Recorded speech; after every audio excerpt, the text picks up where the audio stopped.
이 본문 말씀을 통해서 실패를 딛고 일어서라 라는 제목을 하나님 말씀을 나누겠습니다. 이제 다윗의 군대와 압살롬의 군대가 치열하게 전쟁을 벌였고요. 결국 반란의 수장인 압살롬이 죽자 그러자 곧장 이 반란군이 진압이 되었습니다. 전쟁이 끝나고 그 소식이 다윗 왕에게 전해지게 되었죠. 전쟁은 이겼지만은 다윗이 염려했던 그 일이 현실이 되고 말았습니다. 다시 말해서 그의 아들 압살롬이 죽게 된 거죠.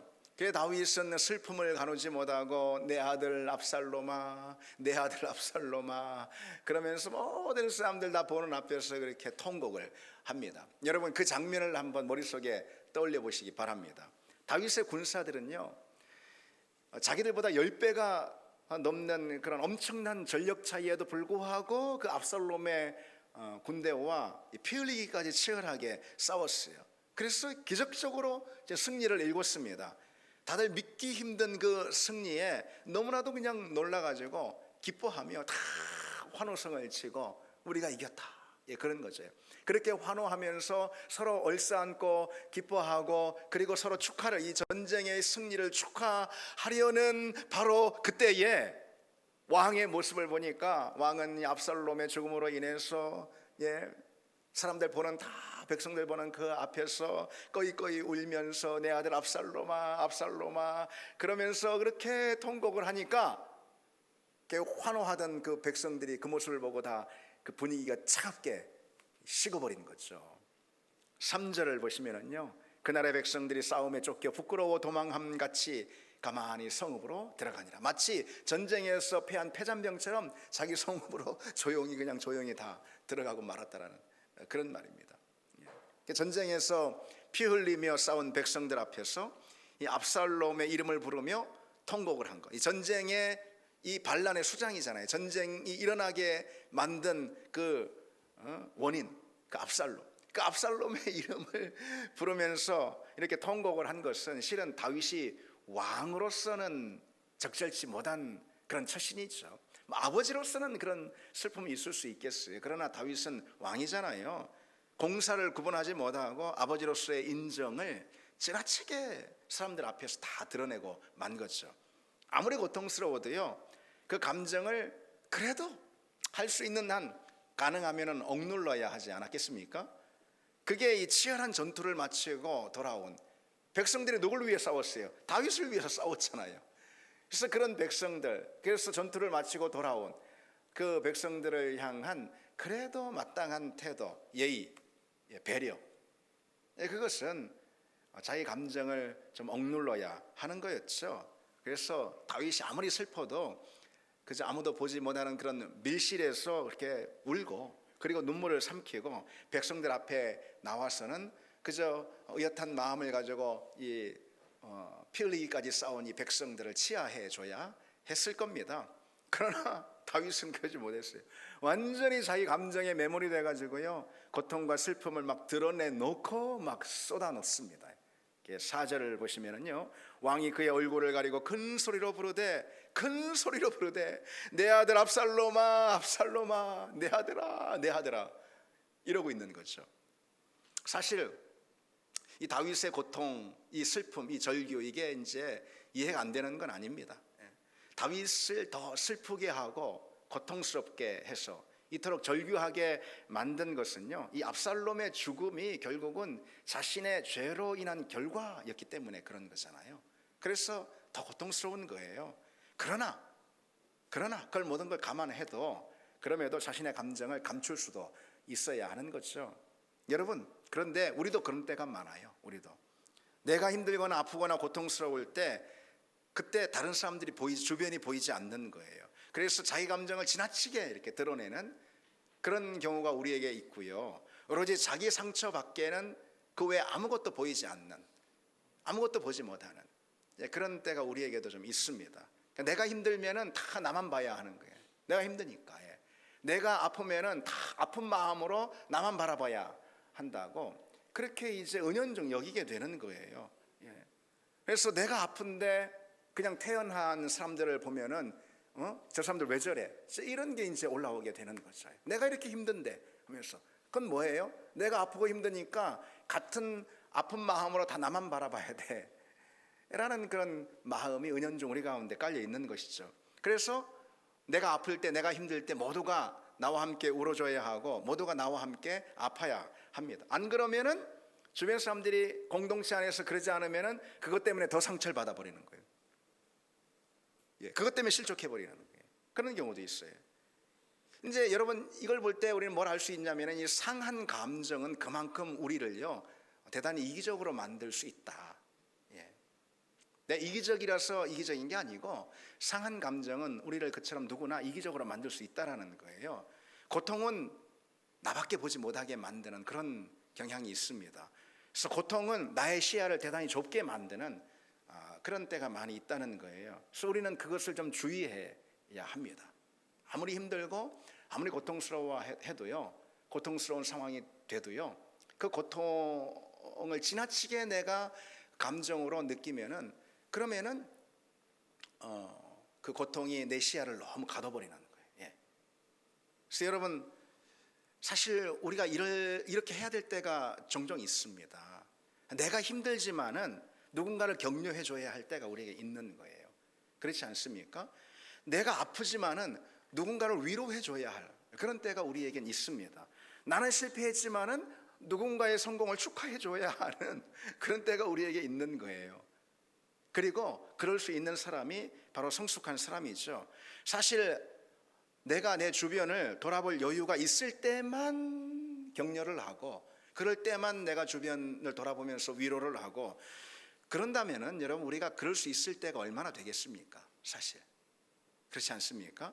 그럴 여유가 있을 때만 그렇게 위로를 하거나 격려를 하거나 또는 축하를 하거나 만약에 그런다면은 결국 그건 자기만 보고 사는 이기적인 사람이 될 수밖에 없다는 얘기죠.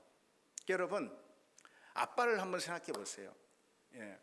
아빠가 좀 힘들고 여러분들이에요 바로 힘들고 어려운 일을 만났어도요 자기 자식이 좋은 대학에 딱 합격증을 가져오면은요 아니 좋은 대학의 합격증 그거 말고 성적표만 좋은 거 가져와도요 축하해 주는 거예요. 그렇죠? 아빠는 되게 힘들고 어려운 일을 만났지만은 아들이 좋은 일 만났으니까 축하해 주는 거 여러분들이 그러지 않습니까? 아빠니까 성숙한 사람이니까 그런 거예요. 아빠가 지금 엄청난 큰 어려움과 환난을 맞았어요. 그런데 아들도 좀 어려운 일이 좁쌀만한 어려움이 좀 있어 아들이. 근데 아들은 어떻게 해요? 아빠한테 내가 힘들다고 내가 위로받아야 된다 그런 거 아니겠어요? 그런 아빠가 훨씬 더 큰 환난과 어려움 만났지만은 좁쌀만한 어려움 만난 아들을 위로해 주는 거예요. 괜찮아 힘내 위로해 주는 그게 아빠인 거예요. 이게 성숙한 사람의 모습이 그렇다는 거죠. 그래서 여러분 내가 힘들고 아파도요 주변을 돌아볼 줄 아는 그런 여러분 되시길 바랍니다. 그러면 하나님이 여러분들을 돌아보실 줄 믿습니다. 다시 본문을 보시면은 이 압살롬의 죽음으로 그처럼 이제 다윗이 막 감정이 너무 격해가지고 감정에 매몰돼가지고 막 통곡을 하는데 그런 다윗을 이제 보다 못해서 이 압살롬이 나서죠. 압살롬이 다윗에게 아주 직설을 하는데요. 왕이 반란군의 수장인 그 압살롬의 죽음을 이토록 그냥 드러내놓고 슬퍼하시니 그런 걸 보니 지금 이 왕을 위해서 이 승리를 가져온 모든 백성들을 부끄럽게 하는 거 아닙니까 이것이 이렇게 직설을 합니다. 왕께서 이토록 슬퍼하시는 것을 보니까 압살롬이 살고 우리 모두가 죽었더라면 차라리 그게 왕에게 기쁨이 되었을 것 같네요. 이렇게요. 사실 참 말이 좀 그렇죠. 그리고 이런 말까지 서슴없이 합니다. 이제 당장 왕이 군사들 앞에 나가서 군사들을 다 위로해 주세요. 그렇지 않으면은 왕에게 큰 환란이 닥칠 겁니다. 이런 말까지 서슴지 않는데요. 요압은 아마 그랬던 것 같아요. 지금 이 상황에 이게 좋지 않은 상황이잖아요. 그래서 왕을 다윗을 좀 압박을 해가지고선 이 다윗으로 하여금 현실을 직시하고 백성들을 지금 당장 위로할 필요가 있다. 그게 지금 너무 중요하다. 요압의 입장에서 이제 그렇게 판단을 한 거죠. 그러나 그럼에도 그렇지. 이건 선을 넘어도 너무 넘은 거라는 것이죠. 선을 넘는 무례한 태도라는 거죠. 그리고 과격한 언사입니다. 아무리 그래도 이 요압은 다윗의 신하 아닙니까? 더구나 왕의 간절한 요청에도 불구하고 그렇게 압살롬을 무참히 난도질해서 죽인 사람이, 그 당사자가 누구예요? 자기잖아요. 그러면은 말이라도 그렇게 하면 안 되는 거죠. 말이라도.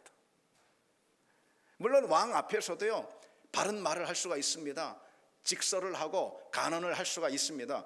그러나 이 요압의 말본세를 한번 보세요. 이 말본세가 이게 뭡니까? 이게 심지어 요압은요, 이제까지 당한 모든 환난보다 더 큰 환난이 당신에게 임할 거라며 이 왕을 압박합니다. 압박이 아니고 이 겁박이죠. 그럽니다. 물론 요압이 그렇게 나서게 된 배경, 다시 말해서 다윗이 압살롬아 하면서 그냥 대놓고 그렇게 드러내놓고 통곡을 하는 그거, 그게 왕으로서 적절치 못한 처신은 맞습니다. 적절치 않아요. 그러나 적절치 않은 이 왕의 처신을 지적할 때의 그 요셉의 말 또한 너무 적절치 않아. 바른 말도요, 여러분, 어떤 태도로 전하느냐, 이게 중요합니다. 그래서 많은 경우 말이 문제가 되는 것은 말 그 자체보다도 말을 담고 있는 그 말 그릇입니다. 말의 태도, 이게 더 문제가 됩니다. 김윤나라는 이 작가의 말그릇이라는 책이 있습니다. 말에도 그릇이 있다라는 그런 이야기예요. 같은 말도 어떤 그릇에 담냐에 따라서 전혀 달라진다는 그런 뜻입니다. 이것은요, 같은 음식도 어떤 그릇에 담느냐에 따라서 그것이 정말 고급스러운 음식, 맛있는 음식, 그렇게 보이는 음식이 되느냐 그렇지 않느냐, 똑같은 이치라는 것이죠. 같은 음식도 예쁜 그릇에 담으면은 더 맛있어 보이는 거예요. 맛있게 또 먹게 되고, 그렇지 않고 하찮은 그릇, 싸구려 그릇에 담으면은 고급 음식도 그렇게 보이지 않습니다. 여러분, 말 한마디에 천냥빚을 갚는다라는 우리 옛 속담이 있잖아요. 그 속담의 뜻이 무엇입니까? 말 기술이 좋아야 한다, 그런 건 아니잖아요. 그보다 말그릇을 의미하는 겁니다. 사람들은 저마다 자기의 이 말그릇을 가지고 있습니다. 그런데 그 말그릇의 상태에 따라서 이 말의 수준과 깊이가 천양지차 달라지는 거예요. 완전히 달라지는 거예요. 말그릇이 좋아야 하는 겁니다. 여러분, 옳은 말이라도요, 말그릇이 나쁘면은 그 옳은 말이 옳은 일을 하지 못해요. 바른 말이라도요, 말그릇이 영 나쁘면은 그 바른 말의 열매를 맺지 못하는 것입니다. 여러분, 그래서 말 그 자체보다 말 그릇이 어쩜 더 중요한 거예요. 여러분, 우리가 한번 생각해 보십시오. 옳은 말 얼마나 많이 했습니까? 여러분, 옳은 말 많이 하잖아요. 바른 말 많이 하잖아요. 아빠로서, 엄마로서, 직장의 상사로서, 또 공동체 구성원으로서 여러분, 옳은 말 얼마나, 바른 말 얼마나 많이 합니까? 여러분이 한 그 바른 말이 얼만큼 그렇게 바른 열매를 맺었는가, 이걸 돌아볼 필요가 있잖아요. 바른 말을 하지 않아서 바른 세상, 바른 가정, 바른 공동체가 되지 못하는 건 아니라는 것이죠. 바른 말은 많이 합니다. 그러나 어떤 그릇에 담느냐를 우리가 미처 생각하지 못할 때, 그때 우리의 바른 말은 오히려 상처가 되고 오히려 역효과가 날 때가 많이 있다는 거죠. 무례하고 거칠고, 아무리 바르고 아무리 좋은 말이라도 그 말대로 하면 참 좋죠. 그러나 그 말을 참 이 요압처럼 말 본세가 참 이렇잖아, 요압이요. 그런 좋은 말을 무례하고 거칠고 감정이 섞이고 교만한 태도로 한다면은 아무리 좋아도 그건 들을 수 없을 것입니다. 누구나 마찬가지예요. 여러분은 어떤 말을 하고 계십니까? 어떤 말을 하고 계십니까? 사실 어떤 말보다도 어쩌면은 어떻게 하는 말인가가 더 중요해요. 다시 말해서 우리가 어떤 말을 누구에게 해야지 라고 생각할 때 그보다 먼저 준비해야 할 것은 말그릇입니다. 그 말을 담는 말그릇, 좋은 말그릇을 갖는 그래 여러분 되시길 바랍니다. 이 요압이요, 말그릇이 나빠요. 그래서 아주 무례하고 거친 언사로 이 다윗을 찌르는데, 다윗은 분명 그로 인해서 굉장히 마음이 상했을 거예요. 굉장히 상했어요.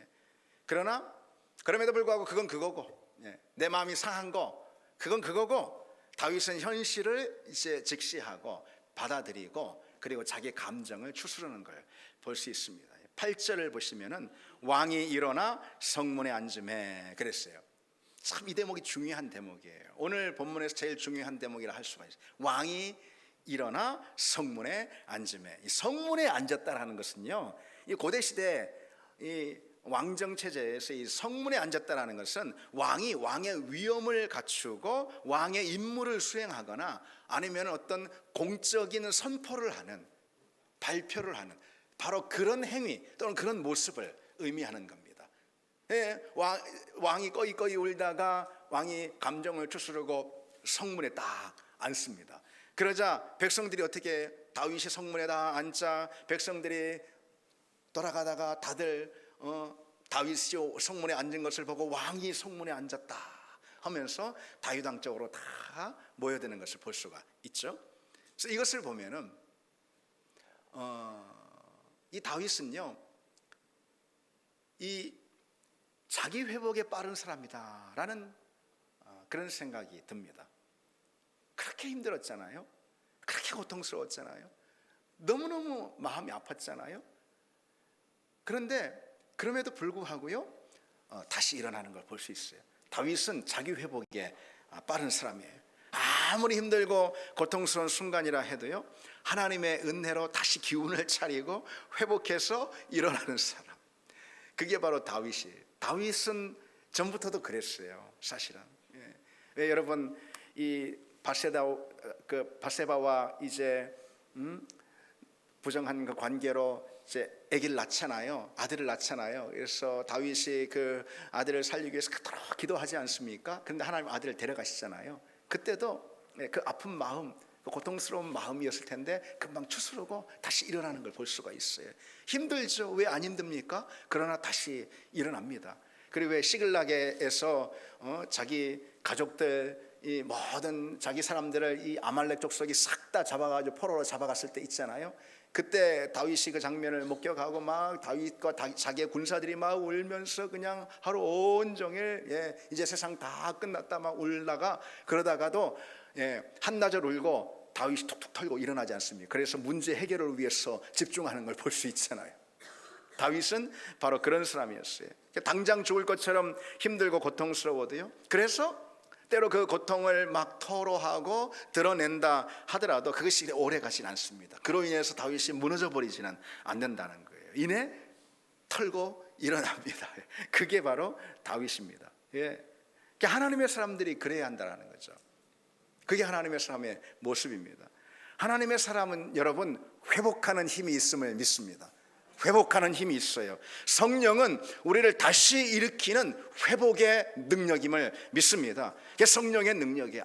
아무리 우리가 감정이 무너졌다 하더라도, 너무 아팠어, 감정이 무너졌다 하더라도 성령의 은혜가 임하면은, 그러면은 우리가 다시 우리 감정이 회복됨을 믿습니다. 아무리 우리 인생이 바닷 가운데 꺼져서 완전히 무너졌다 하더라도 그 가운데 주님의 손길이 임하면은 우리는 다시 일어설 수 있음을 믿습니다. 주님은 우리의 모든 무너진 것들을 일으키시고 다시 회복하시는 회복의 하나님이기 때문이죠. 심리학에서요, 회복 탄력성이라는 그런 말이 있어요. 이게 뭐냐면 문제에 걸려서 넘어지고 깊은 슬픔과 고통에 잠기더라도 그것을 극복하고 다시 일어나는 그런 힘, 이게 이제 회복 탄력성인데, 이 회복 탄력성은 다 사람마다 저마다 다 달라요. 똑같은 어려움, 똑같은 문제, 똑같은 고통을 만났다 하더라도요, 누구는 회복 탄력성이 있어요. 그래서 아프고 힘들더라도 그래도 일어난다니까요. 근데 회복 탄력성이 없는 사람은 그러지 못하는 거예요. 그런데 여러분, 누구보다도 하나님의 자녀, 성도인 우리야말로 그 회복 탄력성을 가진 사람들이라는 거예요. 우리 하나님이 회복의 하나님이시기 때문에 그렇습니다. 하나님은 어떤 분이, 여러분, 하나님은 망가지고 어긋나고 뒤틀린 모든 것들을 회복시키시는 그런 분임을 믿습니다. 하나님께서 우리 삶에 개입하시면은, 그러면은 잘못되고 뒤엉킨 우리 모든 삶에 바로 회복의 드라마가 펼쳐지는, 회복의 역사가 일어나는 거예요. 그야말로 엉망진창이 된, 어디서부터 내가 손을 대야 될지 모르는 엉망진창이 된 그런 인생이라 하더라도 하나님이 개입하시면은 그 인생은 회복 탄력성으로 다시 일어나게 됩니다. 누가 봐도 돌이킬 수 없는 그 실패 가운데 주저앉았다 하더라도 그래도 하나님이 개입하시면은 그러면은 그 인생은 제자리를 찾게 되는 줄 믿습니다. 아멘. 예. 그래서 그 하나님을 붙드는, 회복하게 하시는, 회복의 손길로 우리와 함께 하시는 그 하나님을 붙들면은 결코 낙심하는 법이 없다는 거죠. 우리 인생이 아무리 큰 저항에 부딪히고 그래서 우리 인생 완전히 휘청거려 넘어지는 것 같다 하더라도요, 그냥 낙심해서 그냥 주저앉아 버리고 바닥에 꺼져 버리는 그런 사람은 없습니다. 하나님의 사람이라면 그렇습니다. 아무리 힘든 일을 마주했다 해도요, 그냥 무덤에 내려가가지고 그 무덤에 갇혀버리는 그런 경우는 없다는 거죠. 왜일까요, 여러분? 우리는 무덤에 내려간다 하더라도 무덤에 갇힐 수는 없어요. 왜? 우리 주님이 무덤을 여시고 일어나신 분 아니겠습니까? 우리 인생 가운데 우리가 마주하는 인생의 무덤들이 있을 수 있습니다. 그래서 정말 우리가 무덤의 자리까지 우리 삶의 안에서 내려가는 그런 경우도 있을 수 있어요. 그렇게 큰 절망과 큰 실패가 있을 수 있습니다. 그러나 무덤에 내려갔다 하더라도 우리 주님은 무덤을 여시고 일어나신 분입니다. 그 하나님이 우리 하나님이시기 때문에 우리가 설령 무덤 가운데 있다 하더라도 그 안에서 다시 일어나는 역사를 우리가 경험한다는 거죠. 우리 하나님을 회복하게 하시는 능력을 가지고 계셔요. 아무리 큰 슬픔이 있다 하더라도, 아무리 큰 고통과 상처가 있다 하더라도요, 성도의 삶이 거기에 딱 묶이는 법은 없습니다. 꽤 많은 경우 보면은 거의 평생 그 트라우마에 갇혀 사는 그런 사람들 있습니다.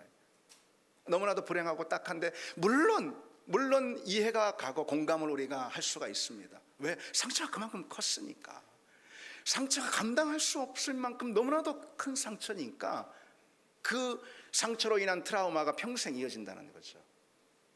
그러나 여러분,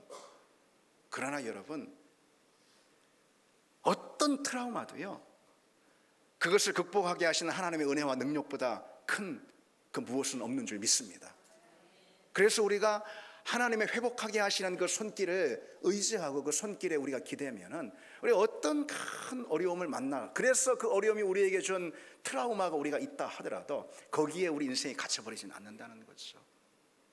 여러분, 예수 믿으면서도 우리 예수님이 우리에게 놀라운 회복을 주시는 회복의 주님이신데, 그럼에도 불구하고 우리가 어떤 트라우마에 탁 갇혀가지고, 그게 무슨 사건, 무슨 고통으로 인한 트라우마인지 모르지만은 그것이 다 갇혀가지고 평생을 산다는 것은, 그리고 오랫동안 그 트라우마가 마음 가운데 있다는 것은 너무나도 그것은 안타까운 일이에요. 그건 불행한 일이에요. 고통은 있을 수 있습니다. 그러나 그 안에서 건지시는, 그리고 회복하게 하시는 하나님의 은혜와 하나님의 능력을 신뢰하는 그런 우리가 되기를 원합니다. 다시 본문을 보시면은 다윗이요, 그처럼 깊은 상처와 그리고 실패 가운데서도 그것을 딛고 다시 일어납니다. 그리고 이제 귀환을 준비하는 걸 볼 수 있어요. 15절입니다.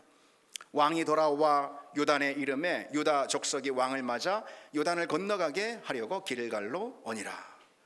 그리고 이제 16절부터 어떤 말씀이 이어지냐면 다윗이 예루살렘으로 이제 귀환하는 그 가운데 만나는 몇몇 인물들에 관한 그런 기록이 이어지고 있는데요. 그런데 이 시간에는 뭐 그에 관해서 살펴보기보다도 예루살렘으로 귀환하는 이 다윗 왕에 대해서만 우리가 초점을 맞추고 좀 말씀을 좀 나누려고 합니다. 이 다윗의 귀환을 통해서 우리가 배울 수 있는 것, 우리는 무엇을 알 수 있을까요, 여러분? 무엇보다 하나님이 세우시는 리더십은 결코 무너지지 않는다. 결코 망하는 법이 없다. 하나님이 세우신 리더십, 그게 리더십이든 그게 무엇이든 하나님이 세우신 것이라면은 결코 무너지지 않는다. 그것은 영원하다. 우리 이 사실을 알 수가 있습니다. 오늘 본문에 보면은요, 이스라엘 백성들이 압살롬을 향해서 뭐라고 그래? 죽은 압살롬을 향해서 그에게 그에게 기름을 부어서 그를 왕으로 세웠다고 그러잖아요. 사람이 세운 리더십, 사람이 세운 그 무엇이라도 그것은 무너지는 거예요. 그러나 하나님이 세우신 거라면 그것이 무엇이라 하더라도, 그리고 어떤 형편과 상황 가운데 놓였다 하더라도, 지금 풍전등화 가운데 놓였다 하더라도 그것이 하나님이 세우신 것이 분명하다면 그것은 결코 무너지지 않습니다. 하나님이 세우신 모든 것이 다 그래요. 내 믿음이 그렇고요, 그리고 내 계획이 그렇고요, 그리고 내 사업이 그렇고, 내 가정이 그렇고, 내 교회가 그렇습니다. 하나님이 세우신 것은 무너지지 않습니다. 여러분, 우리가 어떤 상황 가운데서 그래서 진정 초점을 두고 주목해야 될 것은 다른 게 아니에요. 이게 정말 하나님이 세우신 것인가? 이것만 초점을 두고 거기에 주목하면 되는 거예요. 내 믿음이, 내 가정이, 아니 내가 행하는 이 일과 이 사업과 그리고 이 계획이 하나님이 세우신 것이냐, 그에 대한 기도를 통한 분명한 확신이 있다면은 그 무너지지 않는 거예요. 아멘. 어떤 상황, 어떤 어려움 가운데 있다 하더라도 하나님이 세우신 가정과 교회는 끄떡없는 줄 믿습니다. 내가 세운 거는 그것은 필연 무너질 수밖에 없습니다. 어찌 그것이 영원히 가겠습니까? 아무리 지금 공중에 붕붕 떠서 잘 되는 것 같아도 내가 세운 거라면 그건 무너지는 거예요. 그래서 우리가 집중해야 될 것은 과연 이것이 내가 세운 것이냐, 하나님이 세운 것이냐. 우리가 어떤 일을 하고 어떤 계획을 도모할 때도 이것이 하나님이 세우시고 하나님이 이끄시는 거냐. 여러분, 기도 가운데 주의 음성을 들으면서 주의 뜻을 분별하는 그 우리가 되기를 바랍니다. 과연 여러분의 믿음은 하나님이 세우신 건 줄 믿습니다. 아멘. 여러분의 가정과 그리고 우리 교회는 하나님이 세우신 줄 믿습니다. 하나님이 우리 가정과 교회 가운데 주인이 되실 줄 믿습니다. 다윗의 이 귀환을 통해서 우리가 알게 되는 사실이 바로 그건데요. 또 하나, 다윗의 귀환을 통해서 우리가 알게 되는 사실은요, 그건 뭐냐면은 실패를 딛고 다시 일어서는 믿음. 오늘 다윗의 귀환을 통해서 본문이 우리에게 주고 있는 메시지는 바로 그거다라는 거죠. 실패를 딛고 일어서는 믿음. 다윗은 실패를 했습니다. 실패 이번뿐이 아니죠. 그리고 실패의 전적이 많습니다. 다윗은 많은 실패를 거듭해서 했습니다. 그게 뭐 어떤 자리에서든, 자녀와의 관계에서든, 아니면은 신앙의 문제에서든, 아니면은 자기 행하는 도모하는 일에 대해서든 다윗은 실은 많은 실패를 했었어요. 그런데 사실 이번 경우 있잖아요. 이번 경우는 이 실패가 가져온 파장, 실패가 가져온 참사가 사실 뭐 이만저만 큰 게 아니죠. 엄청난 실패, 한마디로 말해서 엄청난 실패. 다윗 아니라면은 아마 그냥 무너져 버렸을 거예요. 그만큼 대단한 실패인데, 그럼에도 불구하고 하나님이 그 실패를 딛고 다시 일어서게 해주시지 않습니까? 사실 우리에게 실패만큼 흔한 경험도 없습니다. 그것이 뭐 일의 실패든 관계의 실패든 아니면은 영적인 자리에서의 실패든 실패만큼 우리가 마주하는 흔한 경험은 없는 거죠. 따라서 여러분, 우리는 그 실패를 할 때 그 실패를 잘 다룰 수 있는 사람이 되어야 합니다. 실패를 잘 다룰 줄 아는 사람. 그럼 여러분, 우리는 실패를 어떻게 잘 다룰 수가 있겠습니까? 어떻게 실패를 잘 다룰 수가 있을까? 이 시간 몇 가지만 생각해 보면은, 첫 번째로 우리가 실패할 때 과거에 너무 연연하지 말아야 합니다. 그 실패를 가져온 그 과거 있잖아요. 그게 너무 연연하지 말아야 합니다. 실패에 대한 가장 중요한 대비는 실패를 전혀 하지 않도록 준비하는 일이라기보다는요, 실패를 받아들이는 거, 거기서부터 시작이 됩니다. 왜냐하면 우리는 완벽할 수가 없잖아요. 전혀 실패 한 번 하지 않는 그런 사람이 어디 있습니까? 우리 아무리 잘해도 실패는 하게 되고요, 9가지에 성공해도 한 가지는 실패를 하잖아요.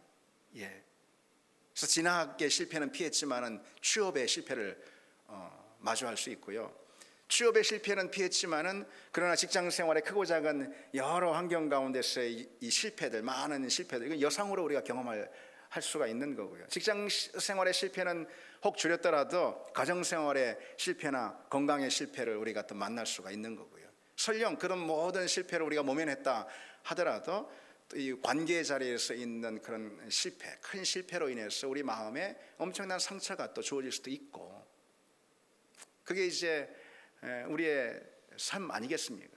직장 생활의 성공이 그래서 가정 생활의 성공을 담보해 주는 것이 아니고, 가정 생활의 성공이 또 신앙 생활의 성공을 담보해 주는 것은 아니란 말이죠. 이게 뭘 말하는 겁니까, 여러분? 실패는 우리 일상에서 겪는 여상의 일이고 흔한 경험이라는 그런 뜻입니다. 따라서 중요한 것은 실패를 받아들이는 태도예요. 어떻게 해요? 실패에 너무 연연하지 않아요. 과거에 너무 연연하지 않는 그런 태도를 말하는 겁니다. 그래서 왜 내가 실패했지? 왜 내가 이 꼴이 됐지? 어쩌다 내가 이런 상황이 됐지? 후회하고 또 후회하는 그런 태도는 지금의 이 실패가 앞으로 더 크게 작용되게 만들 뿐이라는 것입니다. 더 큰 실패로 이어지게. 그래서 과거를 잊어야 하는데요, 우리가 할 수만 있다면은 그게 뭐 잘은 안 되지만은 그래도 할 수만 있다면 그냥 깨끗이 잊어야 합니다. 나한테 언제 그런 실패가 있었지? 뭐 이 정도로 말이죠. 깨끗이 할 수만 있다면 그래 잊어야 합니다. 그 실패에 관한 그런 이야기를 할 때 가장 많이 이렇게 소개되는 인물이 바로 그 링컨 대통령입니다. 미국의 이제 가장 위대한 대통령으로 뭐 지금까지도 미국 사람들도 그리고 미국을 넘어서 세계인들도 그렇게 꼽는 링컨 대통령. 그 인생은 그야말로 실패로 얼룩진 그런 인생이었습니다. 아주 간략하게만 요약해서 말씀을 드리면 1831년 그 사업을 시작했어요. 그랬다 실패를 했고요. 1년 뒤에는 주의회 의원에 출마했다가 낙선을 합니다. 그리고 1833년 다시 사업에 나섰지만은 이제 그 사업은 아주 뼈아프게 큰 실패라서 그 이후로 17년간 빚더미에 묶여 살 수밖에 없었어요. 그리고 1834년에 간신히 주의 의원에 당선이 되었지만은 2년 뒤에 그는 신경쇠약증 그리고 또 정신분열 증세로 인해서 6개월간이나 병원 신세를 져야 했습니다. 그리고 1838년에 하원 의원에 낙선하고요. 또 43년에 다시 낙선을 또 합니다. 그리고 1846년에 간신히 하원 의원에 당선이 되지만은 그러나 48년에 다시 한번 낙선하고 그리고 55년에 상원 의원에 도전했지만 또 낙선합니다. 그리고 56년 다음 해에 이번엔 또 부통령에 또 도전을 하지만 역시 낙선을 합니다. 그런데 결국 1860년에 미국의 대통령으로 당선이 됐죠. 그러니까 여러분 아주 간단하게만 그냥 더 많은 숱한 실패들이 있는데 요약을 한 거죠. 근데 이 링컨이 이 수없이 이 실패로 얼룩진 삶을 살았지만요, 그러나 그 많은 실패들이 링컨을 실패자로 만들지는 못했습니다. 링컨이 실패에 연연했다면 분명 실패자가 됐을 거예요. 이 실패의 원인을 찾는 일이 우리에게 필요하긴 하지만요, 그것에 연연하면은 더 깊은 실패의 늪에 빠지는 것입니다. 진짜 실패는 거기서부터 시작이 됩니다. 그래서 여러분, 우리가 실패는 합니다. 여러분 10가지면은 그 중에 몇 가지나 성공할 자신이 있습니까? 우리에게 이 실패는 흔한 현상이 될 수가 있는 거죠. 그래서 여러분, 우리가 실패할 때 자꾸 그것에 실패를 곱씹고 또 곱씹고 말씀 묵상해야 되는데 실패만 묵상하는 그런 사람들이 있는데요. 그러다 보면은 실패로 인해서 우리는 아무것도 할 수 없고 우리 삶이 마비될 수밖에 없습니다. 그래서 생각하셔야 됩니다. 실패는 내게 흔한 경험이 될 수 있다. 하다못해 우리가 화장실 가서도 실패를 하잖아요. 실패는 내게 흔한 경험이다. 실패를 너무 곱씹고 실패를 연연하고 실패를 묵상하는 그 자체가 곧 실패자로 만드는 길임을 기억하시기 바랍니다. 둘째로, 우리는 실패를 어떻게 다뤄야 할까 시간 나누고 있는데요, 자기 비하에 빠지지 말아야. 자기 비하에. 실패 앞에서 우리가 가장 피해야 할 태도 한 가지가 있다면 그것은 자기 비하입니다. 이 실패에는 부정적인 측면만 있는 것은 아니거든요. 실패했다 해도 그로 인해서 막 자기 비하에 빠질 필요는 없는 거예요. 긍정적인 측면이 실패 가운데 분명히 있습니다. 그리고 더욱이 하나님은요, 우리를 인도하실 때 우리가 실패하게 하는 그런 방법 있잖아요. 우리의 이 실패라는 그 방법을 통해서도 하나님은 그것을 재료로 삼아서 하나님의 일, 하나님의 성공을 우리에게 주시는 그런 분위기 때문이에요. 아브라함이 믿음에 넘어지고 실패하잖아요. 그리고 모세도, 또 오늘 다윗도 그럽니다. 그랬을 때 그 모든 실패는 실은 하나님이 그들의 믿음을 빚으셔서 하나님의 성공을 일궈 나가시는 중요한 재료가 되지 않습니까? 그렇게 실패했다고 막 너무 자기 비하에 빠지고 그러지 말아야 합니다. 우리는 실패를 통해서 여러분 생각보다 많은 열매들, 특별히 영적인 열매를 우리가 맺게 됩니다. 무엇보다 실패는 우리로 하여금 하나님께 더 가까이 다가가게 합니다. 실패는 우리로 하여금 하나님께 더 가까이 나아가 깊이 나아가 세우게 해주는 그런 은혜의 자리입니다. 그래서 우리의 실패가 크면 클수록 우리는 하나님 앞에 더 가까이 나가게 되는 거죠. 그런 기회가 됩니다. 그래서 이 상담가인 폴 트루니에는 이렇게 말해줍니다. 누군가 자신에 대한 실망과 결점, 실패, 절망, 그리고 열등감을 표현하며 눈물을 흘릴 때면 그는 그의 말을 듣고 있는 그 상담가보다 하나님께 더 가까이 나가 있다. 그렇습니다. 이제 예를 들어서 우리 교우 중에서 어떤 분이 뭐 큰 실패, 믿음의 실패든 관계의 실패든 가정이든 뭐 일이든 실패를, 그래서 이제 목사인 저에게 나와서 상담을 한다고 이러저러 얘기를 하면 자기 실패 가운데 그 눈물을 흘리면서 이야기를 하는 바로 그 순간 누가 하나님께 더 가까이 나가 있다는 거죠? 바로 그 사람이 더 가까이 나가 있다는 이야기입니다. 우리는 실패 가운데 하나님을 의지하기 때문에 그렇죠. 따라서 실패하게 될 때요, 우리는 자꾸 스스로를 공격하지 말아야 합니다. 스스로를 탓하거나 자기 비하하지 말아야 한다는 거죠. 그건 다시 일어설 기회마저도 차버리는 그런 어리석은 일이 될 수가 있습니다. 실패를 딛고 일어서려면은 자기 자신에 대한 긍정이 있어야 합니다. 물론 내가 잘나서 나를 긍정하는, 내가 다시 일어설 수 있는 능력이 있으니까 나를 긍정하는 그런 건 아니에요. 나를 다시 이렇게 세우실 하나님을 긍정하기 때문에 나를 긍정하는 거예요. 그래서 하나님을 긍정하는 사람은 여러분 반드시 실패한 자기 자신도 긍정하게 됩니다. 그 하나님이 내가 성공할 때든 실패할 때든 여전히 나의 하나님이시기 때문에 그런 거죠. 특히 여러분, 우리는 믿음의 자리에서 우리가 때로 실패하고 허물을 보일 때가 있습니다. 뭐 그럴 때가 늘 있으니까 괜찮아 이런 변명은 아니고, 잘하려고 해도 믿음의 자리에서 우리가 넘어지고 실패를 하고 또 영적인 허물을 보일 때가 있지 않습니까? 그것을 이제 내 주변 사람들이 비난하는 거예요. 그냥 집사가 돼가지고 권사가 목사가 돼가지고 저렇다. 주변 사람들이 이제 비난하고 또 그 비난하는 것처럼 느껴져 또. 그러나 여러분, 아무리 누가 나를 비난한다 해도요, 나는 그리스도인으로서 이렇게 너무 쉽게 자기 비하에 빠져서는 안 됩니다.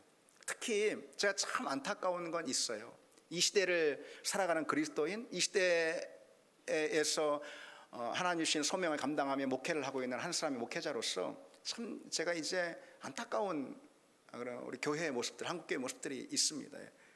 그럼 이제 요즘 뭐 사실 틈만 나면은 세상이 기독교를 비판하고 교회를 비난하는 뭐 그런 이제 현실이잖아요. 그러니까 한국교회 성도들이 완전히 그냥 쪼그라들어가지고 너무 자기 비하에 빠져 있는 거예요. 그러나 여러분, 그렇게 하는 것은 교회는 주님의 몸이에요. 주님의 몸을 스스로 부끄러워하는 태도나 다름없다는 거죠. 교회는 주님의 몸이에요. 주님의 피값으로 사신 주님의 몸이에요. 교회가 잘못이 있고 허물이 있죠. 그러나 뭐 마치 제3자인 양 또는 뭐인 양 교회를 그렇게 비난하고 하고 그 비난에 익숙해져 가지고 그냥 자기 비하에 빠지면은 그 주님의 몸된 교회를 스스로 부끄러워하는 그런 행위나 뭐가 다르겠습니까? 가만 보면은 교회 안에서도요, 일부 목회자들이나 또 일부 성도들이 교회 전반을, 한국 교회 전반을 향해서 싸잡아서 뭐 거의 습관적으로 비판적인 말을 쏟아내는 그런 사람들이 있어요. 제 선배 목회자들도 뭐 그런 사람들이 아니 내 평생 그렇게 그냥 한국교회 하면서 그냥 그렇게 싸잡아서 한국교회를 막 비판하고 본인들이나 잘해, 본인들이나. 참 안타까워요. 저는 비판받을 내용들이 있죠. 왜 없어요? 우리가 무릎 꿇고 제에 앉아 회개할 내용들이 있죠. 왜 없어요? 그러나 뭐 그냥 교회가 타락했다, 사회가 교회를 걱정하는 시대. 뭐 사회가 교회를 걱정합니까? 뭔 사회가? 그런 말을 여과 없이 쏟아내고 교회 안에서도 말이죠, 목사들이, 교인들이 그런 말을 쏟아내고, 그래서 문제는 그게 일종의 가스라이팅이 되는 거예요. 가스라이팅이. 그래서 마땅한 비판은 겸허히 받아들여야 하지만은 거짓된 공격은 단호히 거부해야 합니다. 성도도 넘어질 때 변명하는 게 아니에요. 성도도 넘어질 때가 있습니다. 교회도 온전한 믿음에 실패할 때가 있어요. 그러나 자기 비하에 빠지지 않도록 조심해야 합니다. 자기 비하에 빠져버리면은 그나마 회개할 기회마저도 잃어버리는. 우리는 자기 비하하는 게 아니고 회개해야 하고 우리는 스스로 갱신하고 개혁해야 하는 것입니다. 아멘. 자기 비하에 빠지면은요, 그럴 기회도 잊어버리게 된다는 거죠. 마지막으로 우리는 실패를 어떻게 다뤄야 할까? 포기하지 않아야 합니다. 포기야말로 실패를 진짜 실패로 만드는 그런 주된 일입니다. 성공은 실패를 통해서 배운 바탕 위에 세워지는 거죠. 영적인 성공도 마찬가지입니다, 여러분. 넘어진 사람이 일어나는, 여러분 누가 일어납니까? 넘어진 사람이 일어나는 거죠. 그러니 우리는 일어서는 법뿐만 아니라 넘어지는 법도 함께 배워야 합니다. 여러분 스포츠 경기를 생각해 보세요. 특별히 유도를 한번 생각해 보세요. 유도에서 먼저 배우는 것은 넘어지는 법입니다. 그래서 유도 선수는 하루 종일 온종일 넘어지고 또 넘어지고 넘어지는 연습을 계속해서 합니다. 복싱도 마찬가지예요. 권투 선수들을 먼저 배우는 거, 그런 막 치는 막 그런 타격하는 그런 훈련이 아니고요, 맞는 훈련이 맞는 훈련. 그래서 많이 맞아도 넘어지지 않고 넘어져도 다시 일어나는 그런 맷집 있잖아요. 그런 맷집부터 키우는 거예요. 진정 우리가 먼저 배워야 하는 것은 넘어지는 법이고요, 넘어져도 다시 일어서는 법입니다. 잠언 24장 16절에 대저 의인은 7번 넘어질지라도 다시 일어서려니와 악인은 재앙으로 말미암아 엎드러지느니라 그랬습니다. 하나님의 사람들은 7번 넘어져도 다시 일어선다.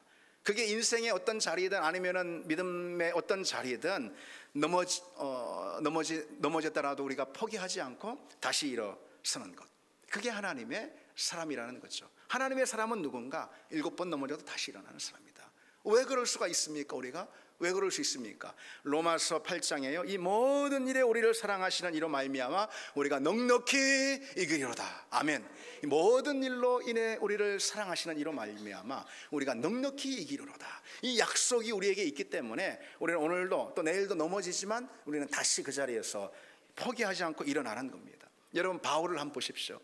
바울이요, 대단한 복음 전도의 성공을 거둔 것 같죠? 물론입니다. 예. 성경에 나와 있듯이. 그러나 그 성공 이면에 엄청난 숱한 실패들이 있는 줄 여러분 아십니까? 특히 바울은요, 회심한 다음에 자기 고향 다소로 낙향을 하게 됩니다. 근데 분명 회심할 때 그 다메섹에서도 막 엄청 막 열심히 복음을 전해요. 회심 직후에도. 그러니 고향 다소에 가가지고 10년이나 거기에 있거든요. 그 10년 동안 다소 사람들 전도했겠습니까? 안 했겠습니까? 바울의 성정에, 바울의 믿음에 당연히 했죠. 얼마나 다소에서 열심히 복음을 전했을까요? 그러나 성경에 보면 다소에 어떤 전도의 열매도 있는 게 보이지 않습니다. 바울이 가는 곳마다 교회가 개척됐는데 다소의 교회는 없지 않습니까? 세우지 못했어요. 그럼에도 불구하고 바울은 그 오랜 실패 속에서도 포기하지 않고 기다렸습니다. 하나님의 때를 기다렸어요. 결국 때가 오고 바울을 하나님께서 안디옥으로 부르시죠. 바나바를 통해서 안디옥으로 부르십니다. 이 안디옥에서의 이 바울의 사역, 이 복음 전도와 목회와 선교의 사역, 이것은 엄청난 성공을 가져왔습니다. 교회 역사 2000년간 복음 전도 선교의 역사들이 있지 않습니까? 그 가운데 정말 탑으로 꼽을 만한 엄청난 성공, 그것이 안디옥에서 꽃피우고 펼쳐졌어요. 수많은 이방인들이 복음을 믿고 구원의 자리로 돌아왔습니다. 바울은 이 거듭되는 실패에도 포기하지 않았던 거죠. 복음을 전하고 또 전했습니다. 그래서 하나님이 기회를 주시고 그와 같은 엄청난 성공을 바울에게 주셨습니다. 다소에서의 실패는 안디옥에서의 성공의 디딤돌이 됐던 것이죠. 포기하지 않는 그런 우리가 되기를 바랍니다. 이제 말씀 맺겠습니다. 여러분, 이 사실을 우리가 마지막에 기억하기를 원합니다. 우리는 이미 이긴 싸움을 싸운다. 우리는 이미 이긴 싸움을 싸운다. 우리에게 승리를 주시는 주님을 붙들고 약속하신 주님을 의지하는 우리가 되길 바라고요. 대저 의인은 7번 넘어질지라도 다시 일어선다. 이 약속을 붙드시고, 특별히 누가 실패를 딛고 일어설 수 있느냐? 기도하는 사람입니다. 하나님께 매달려 하나님 앞에 나아가 기도하는 사람, 그 사람은 어떤 실패의 구덩이에서도 다시 나와 일어설 줄 믿습니다. 같이 찬양 드리겠습니다.